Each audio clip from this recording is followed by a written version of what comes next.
Welcome back on R I A.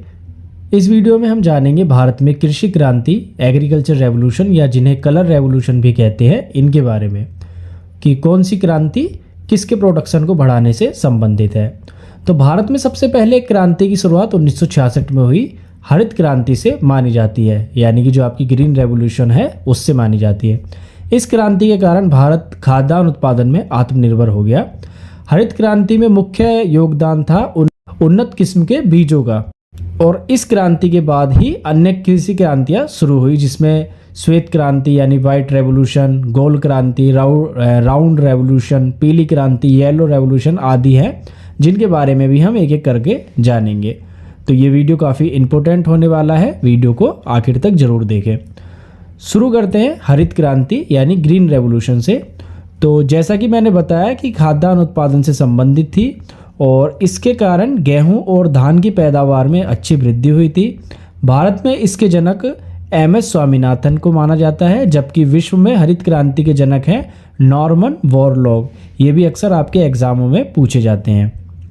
Next है हमारी श्वेत क्रांति यानी वाइट रेवोल्यूशन जो है, तो इसका संबंध है दुग्ध उत्पादन से यानी मिल्क प्रोडक्शन से। भारत में इस क्रांति की शुरुआत 1970 में हुई, जब राष्ट्रीय डेयरी विकास board, national dairy development board NDDB की स्थापना की गई। इसमें डेयरी विकास सहकारी समिति यानी कोऑपरेटिव सोसाइटी के माध्यम से किया जाना था।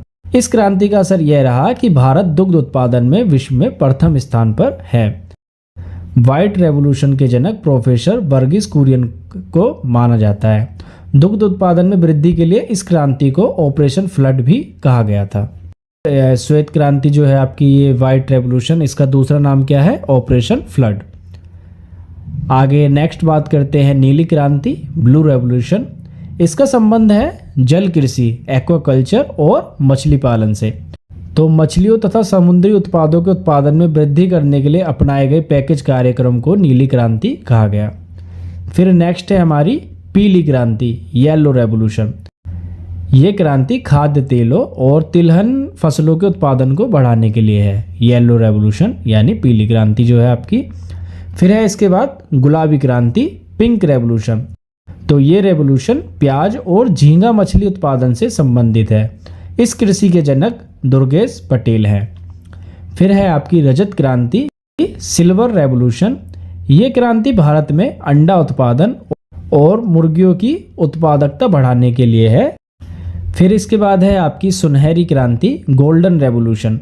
तो इसका संबंध बागवानी उत्पादन में वृद्धि से है, जिसमें फल विशेषकर सेब के उत्पादन को बढ़ाना है, और इसे शहद उत्पादन से भी जोड़ा जाता है।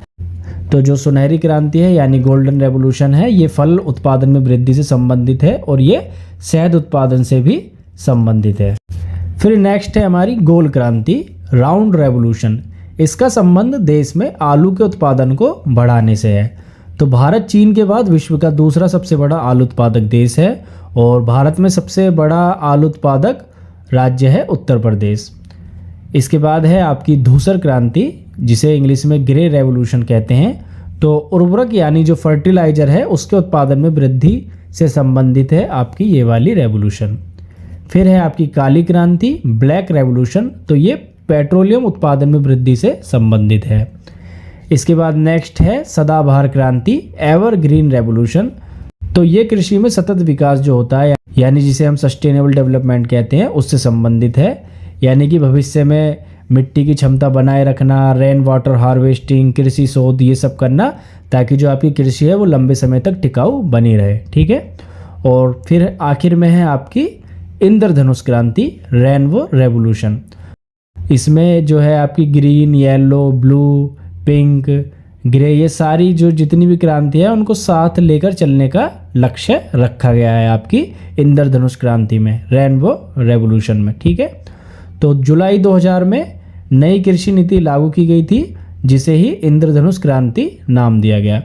तो ये थी कुछ important colour revolution of India, Bharat की कृषि क्रांति। आई होप अब आप इनके बारे में काफ़ी कुछ जान गए होंगे। तो ये वीडियो यहीं पर समाप्त होती है। आपको कैसी लगी कमेंट कर जरूर बताएं।